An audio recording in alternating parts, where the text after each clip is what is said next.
Welcome to the Leaderish Podcast with your hosts, Regina and Doris. Hey, Doris. How's it going? Hey, Regina, it is going very well. 2025 is starting out in such a positive way. How about you? I agree. So many amazing things going on right now. And I know we've both been through our holidays on kind of a journey of growth, let's call it that, and really digging into a lot of interesting things that we're going to talk about today.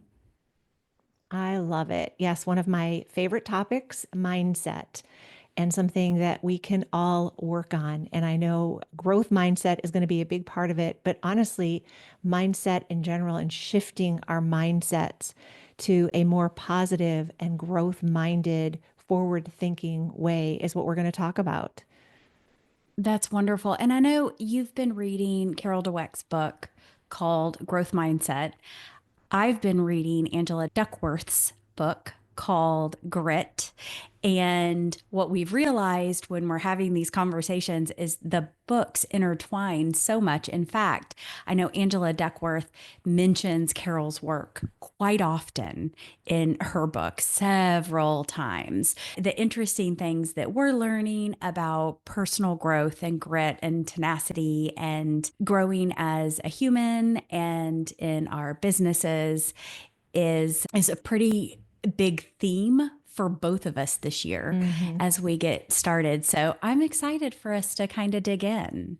Yeah, me too. And I have Grit on my bookshelf. It might be my next book after finishing. So the book's actually called Mindset rather than Growth. Oh, So she thank talks about you. both the fixed mindset and the growth mindset, That's right. but it's shifting from the fixed mindset and how many of us are born. And the fixed mindset is there sometimes to protect us and to be an Mhm. armor around us.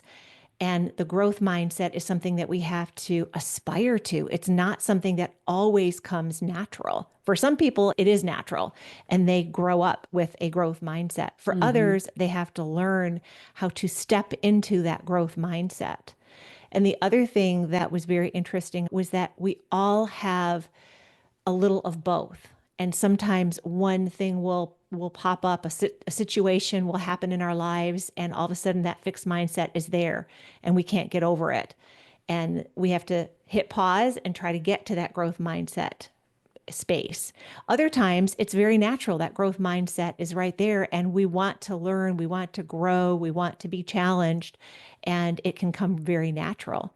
So I think we're going to talk about today is maybe some examples. We'll talk about some things that we loved about each of the books and hopefully have a lot of takeaways for our listeners today that they can learn from and move to that more positive growth mindset.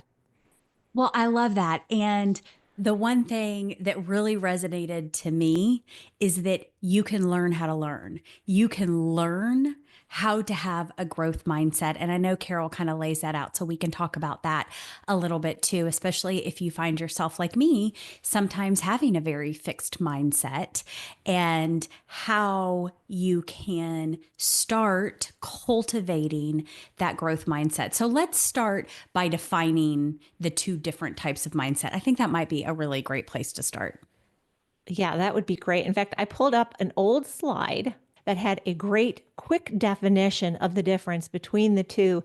But what was interesting, so I taught the difference between fixed mindset and growth mindset years ago in my corporate gig. But what I didn't do at the time was teach people how to move from one to the other. It was basically just Mm. a definition.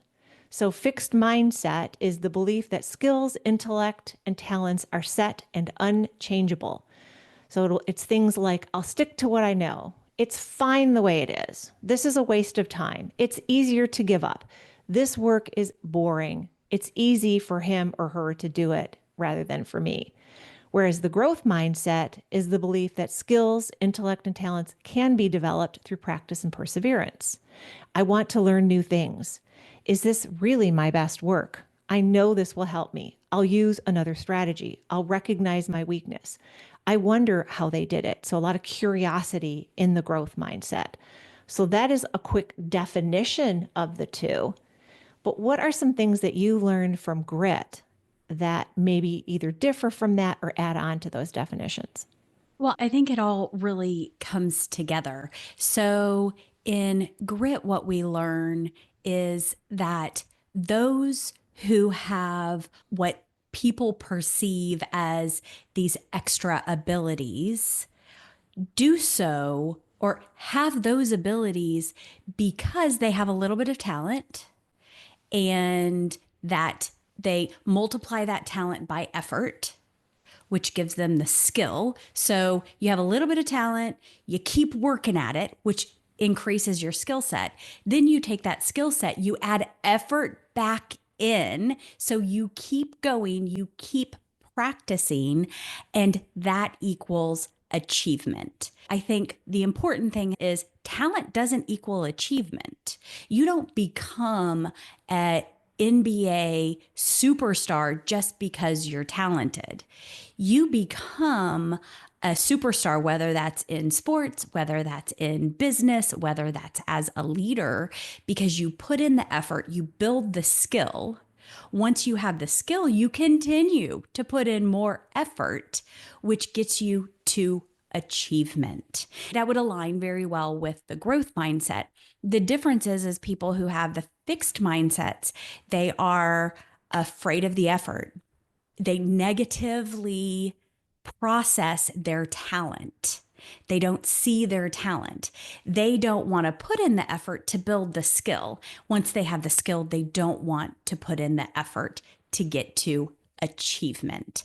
This formula aligns so well with the growth mindset and actually is the antithesis of a fixed mindset where we are fearful of challenges, where we don't want to lean in and try new things, where if we have a failure or setback, then we just stop. We don't Hmm. move forward. We don't see that as a challenge. And those with fixed mindsets are afraid of failure. That is their biggest fear, and that people will see them as less than. And Carol Dweck has a great example in her book of students who were learning English. I think it was in Japan, and they were learning English. And those with the fixed mindset didn't want to take remedial English classes because they were afraid of failing at learning English, while those with the growth mindset were eager to take remedial English classes because they wanted to learn more and more and more. I think that's a great example of that fear of failure versus, yeah, it's scary, but I'm still going to move forward because I want to learn. And sometimes you need to fail. I worked for someone once that one of the questions he asked in interviews is, tell me about the last time you failed. And if you didn't have a story, he wasn't going to hire you. He Mm. demanded they tried scary things, that they failed, they learned from those failures, and they grew from those failures. That's right. And what Duckworth says is that gritty individuals face challenges head on and they stay committed to their goals despite their setbacks. And Hmm. so that is adopting that growth mindset. Let's keep moving forward, even if we fail, seeing that as an opportunity to learn. 100%. Yes. We all need to be willing to learn from all aspects of life, all setbacks. And that's really what growth mindset is all about, is learning, is what can Mhm. I learn from this? How can I improve? In fact, Carol Dweck talks about the brain being a muscle and that it changes and grows stronger when you use it. I'm sure we've all seen, especially as we get older, we start seeing ads in the importance of puzzles and making sure that we keep our brain strong. And I think that's true throughout our lives. Yes, it's important as we age so that we can keep a good mental capacity, but we need to understand that the brain really is a muscle and we have to train it. And if we feel like we are in that fixed mindset, it's not too late. It doesn't mean you can't change. It doesn't mean you can't adopt growth mindset aspects to your thinking. And you can stop and pause and change the direction of where your mind is going and have that mindset shift. Yeah. So, how do we know if we have a fixed mindset or a growth mindset? The fixed mindset can be a cloak of specialness, and this is also from the book, or a suit of armor that where you feel safe. You feel safe and secure, and you feel comfortable. And so you might be in a role where you're working and you're very comfortable in that role. And I can be guilty of that, where I have had roles where I have felt very comfortable in that role and I just didn't want to move forward. I didn't want to take on new challenges because I was comfortable in those roles. That wasn't good for growth. When you stay someplace too long, in fact, I had another manager once that said, don't get pigeonholed, meaning don't stay in one place too long.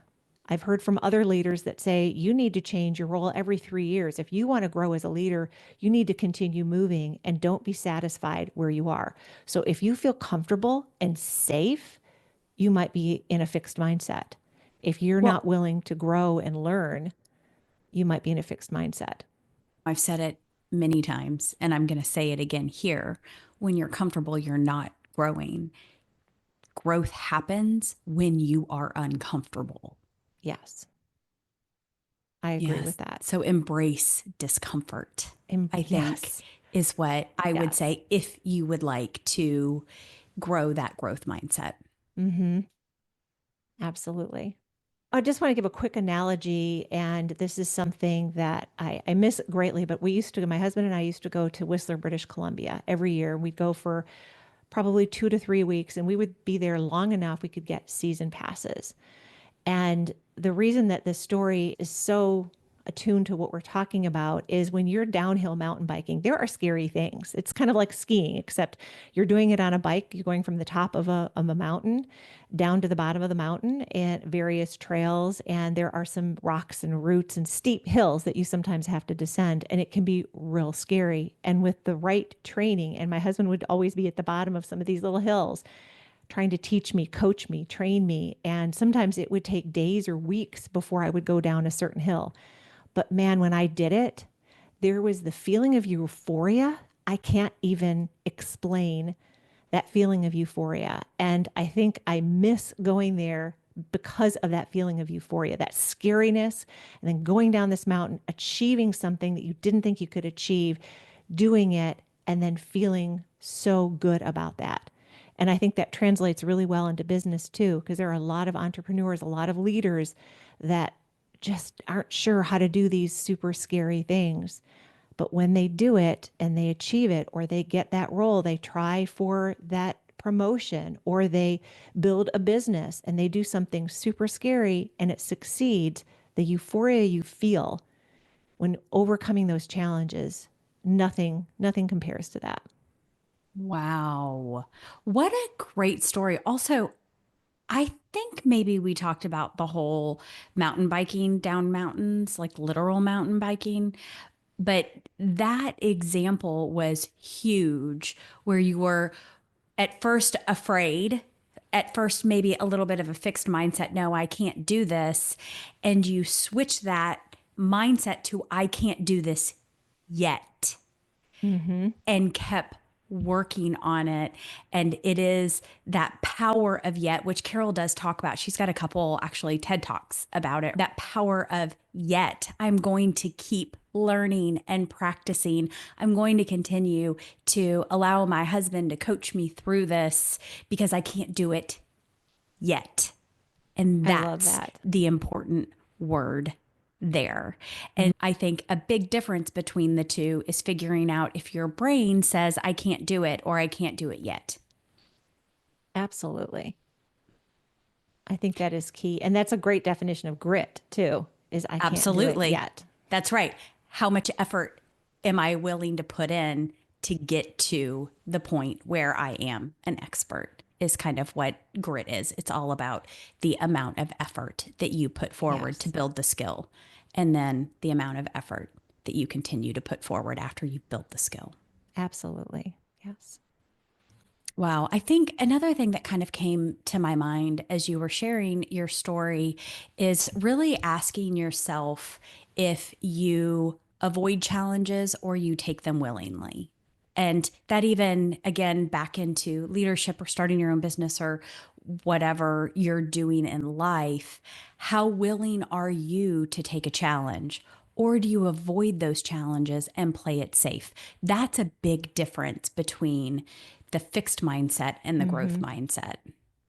Well, and the other thing I'll talk about on that is that you can have different moments in your life where this challenge A, okay, I'm going to take it on. I'm going to have my growth mindset with challenge A, but then challenge B comes along and your fixed mindset sets in because we all Mhm. have a little bit of both. We all have Right. fixed mindset and growth mindset. It's not, and in fact, Carol talks, she said, she even mentions it in her book. She said, I know I talk about having a mindset, but the truth is we have both.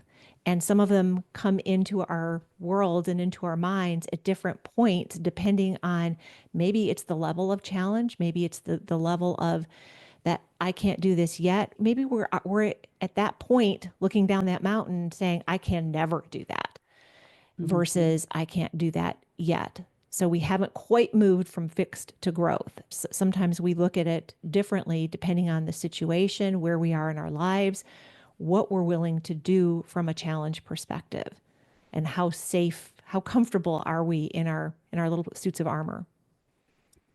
I'm wondering about how criticism and or feedback play a part in this growth mindset and what that kind of looks like. I have a great example of some feedback that happened just this weekend. There was a social post I put out there on Friday evening that started pretty innocently and everything was going fine, and sadly there was some negative feedback that came out of that post. And it was a couple of people that had this negative feedback. And I wound up spending way too many hours this weekend feeling hurt and angry as the result of this feedback.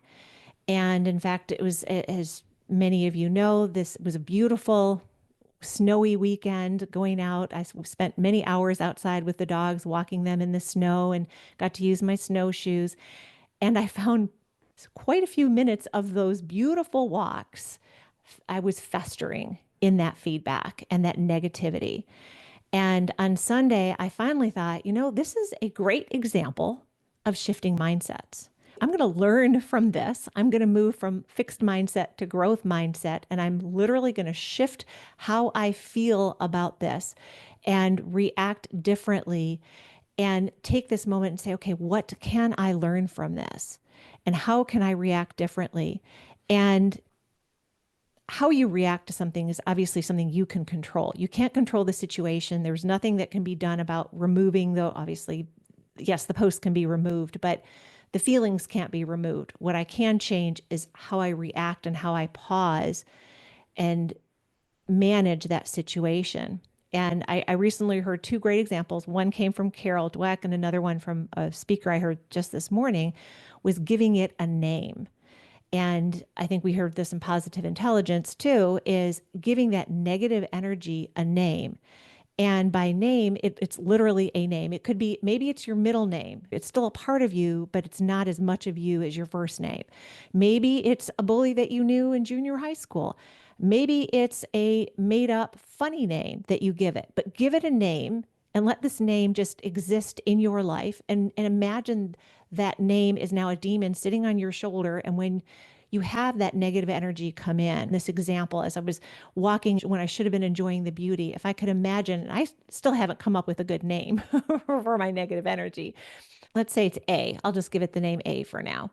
And A is sitting on my shoulder as a demon. If I can imagine this demon and flicking it off, and just that thought of, I'm going to get rid of it, even if it's not permanent, even if I'm just flicking it off my shoulders for now, that allows me to shift the mindset to more positive energy. The other thing I'll share is I learned something about the bullies, that there's some family situations going on that I didn't know about. That might come into their behaviors. That might come into why they behave the way they do.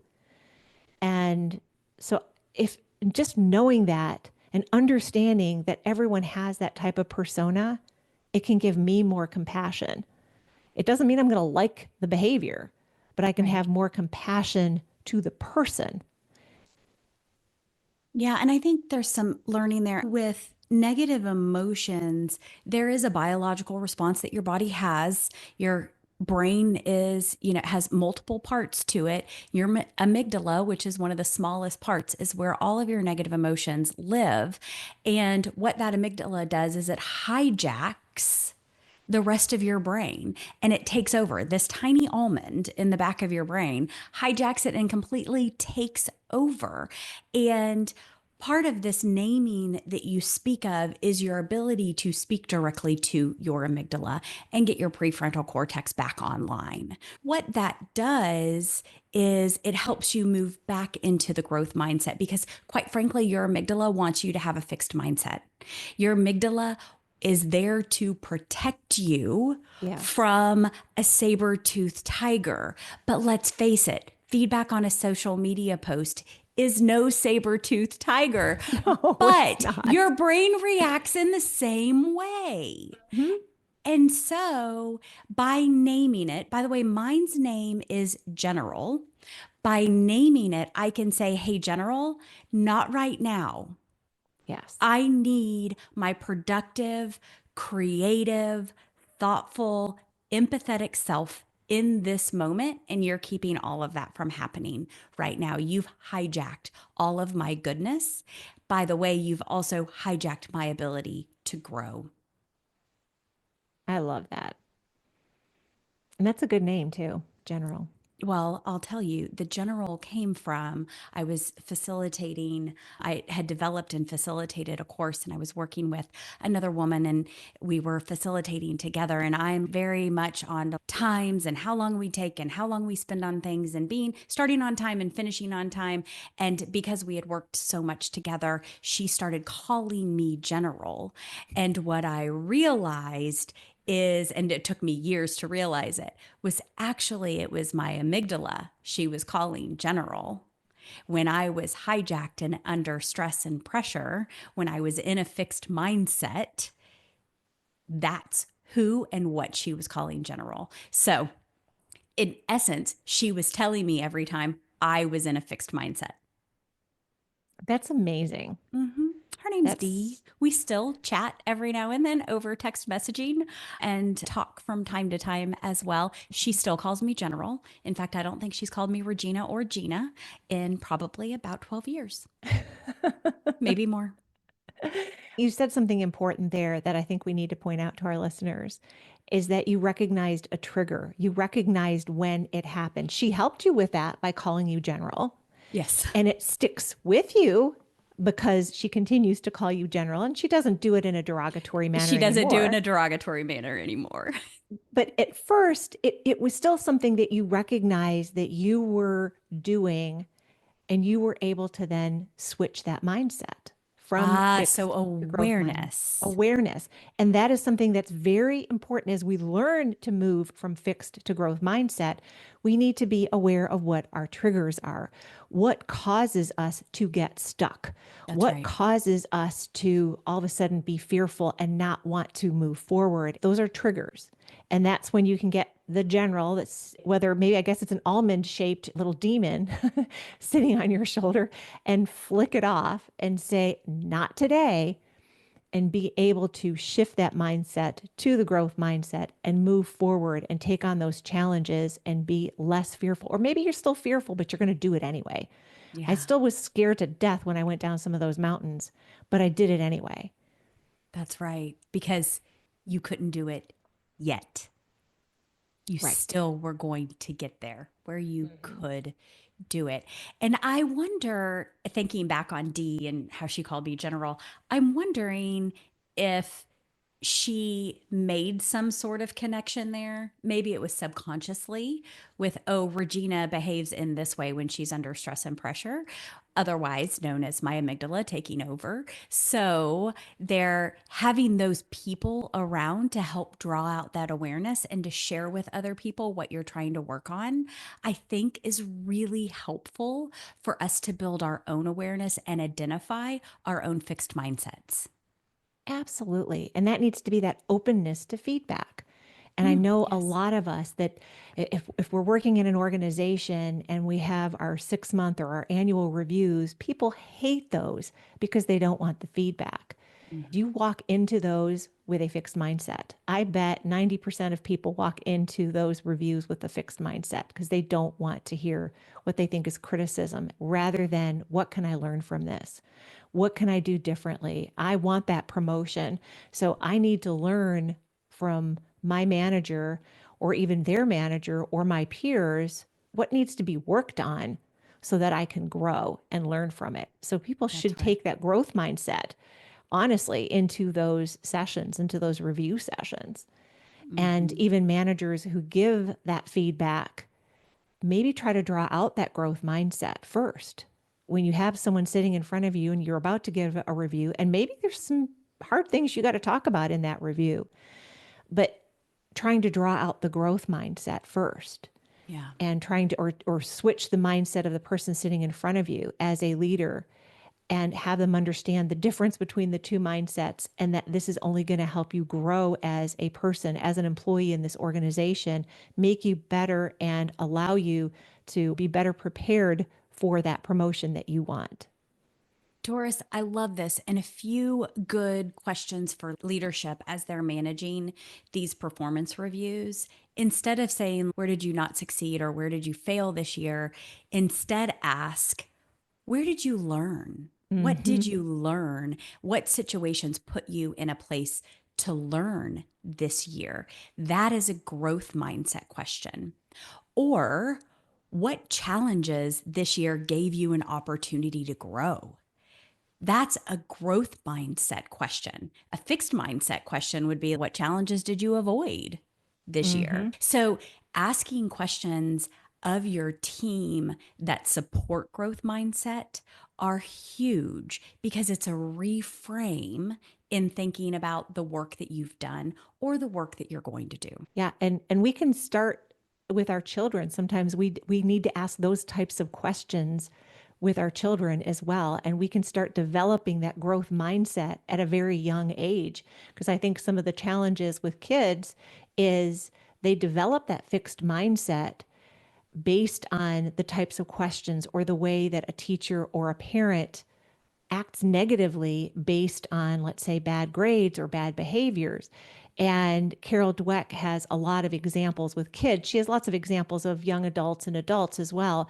But I love her examples that she uses with children because you sometimes need to start with the kids. Because if you can develop that growth mindset when someone is 4 or 5 or 6 years old, they're more likely to hold on to that and be able to find and use that growth mindset or switch to that growth mindset as they're growing up, as they're moving into higher education, college, and then eventually a career. It's easier if you learn how to have that growth mindset at a young age. Some of the questions that you just asked are great questions to ask children. What did you learn from that? Mm-hmm.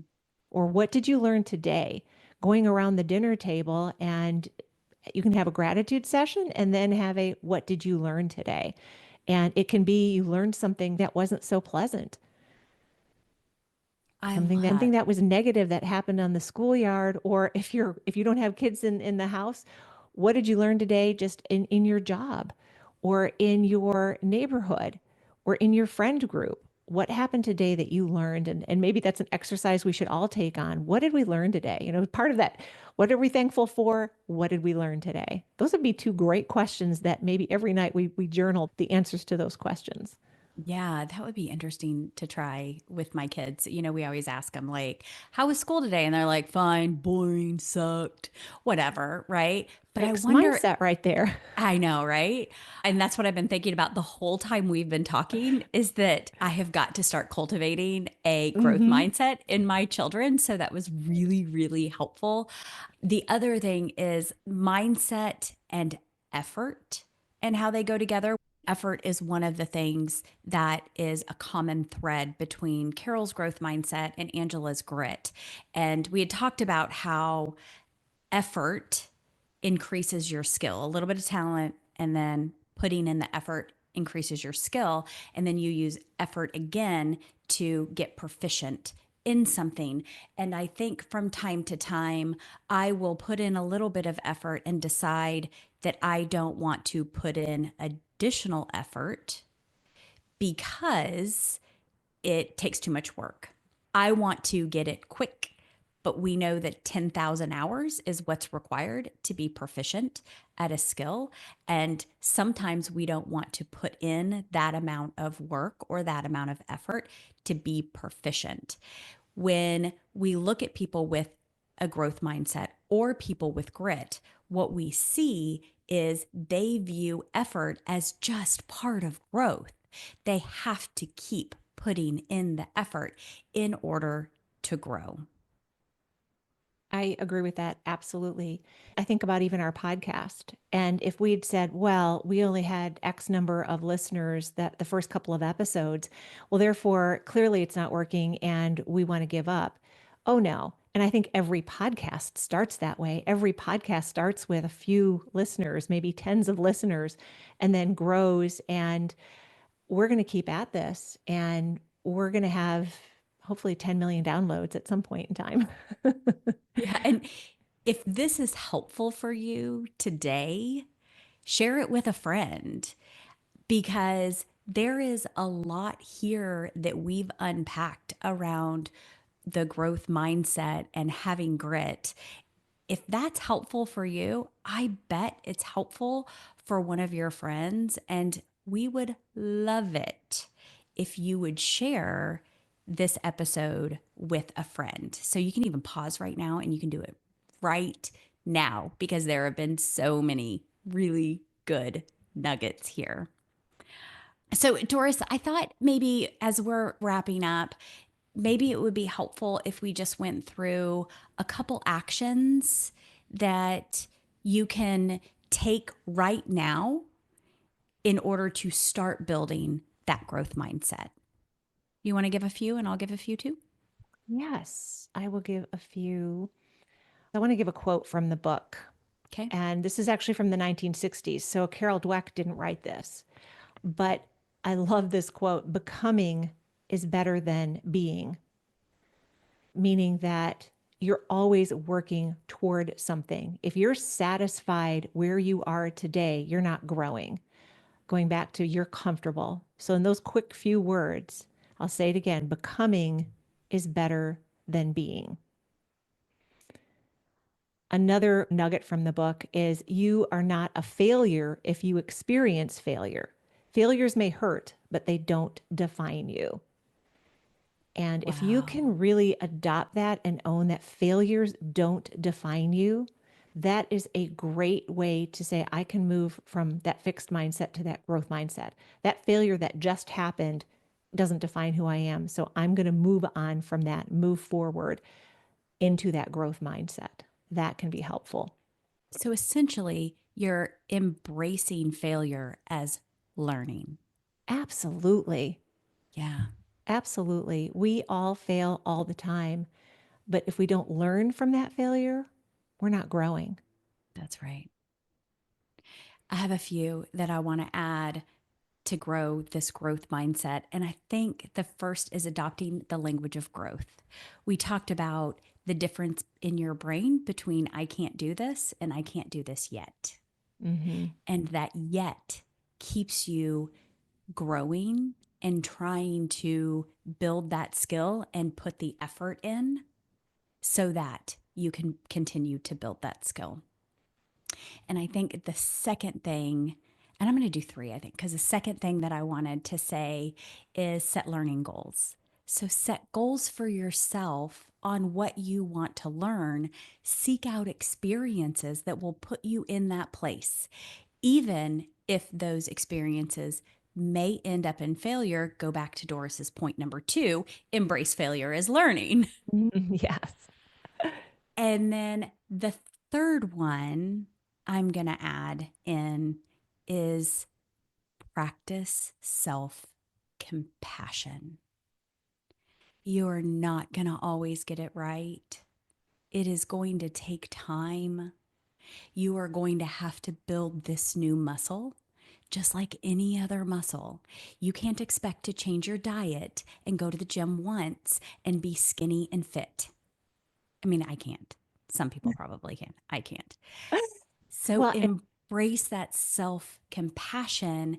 Be kind to yourself. You will hit some setbacks. Yeah. We all do because growth takes time. And the interesting thing, I think, for me here is that self compassion fuels persistence. It gives you more energy to keep going. Hmm. Yeah. And allow others to help you with that. Kind of like your Yes. friend that called Find you, your people. find your people. And maybe the sub people, like the one that called you general, that might not be a personal, like a BFF, but it's somebody that found something in you that needed to be pointed out, and you very quickly learned from it. I want to add one more that was also from the book, that we are Go not for it. we are unfinished humans. We are never going to be finished humans. We are always working on ourselves. And I think that fits really well with the compassion too, Yeah. that we are unfinished humans. Wow. What an amazing way to end this episode. We are unfinished. That is so beautiful. Ugh, I love it. Thank you for that. And that's about it for us for today on growth mindset. And look, we want to talk to you. We love to talk to you. In fact, there are links where you can get directly to Doris or I in the show notes, and we ask you to use them. We want to talk to you. You can follow us on this journey as we grow every day, and we're trying to build a podcast together, one episode at a time, that supports you. We'd love a review too. So if you found this episode helpful, make sure you send it to a friend. And if you want to leave us a review, we would be forever grateful. And if you're interested in being a guest on our podcast, reach out, let us know. We'd love to talk to you about that too. And if you just want to talk, Doris and I are around, and we would love to meet with you and talk to you. All right, Doris. Well, I will say cheers. Cheers.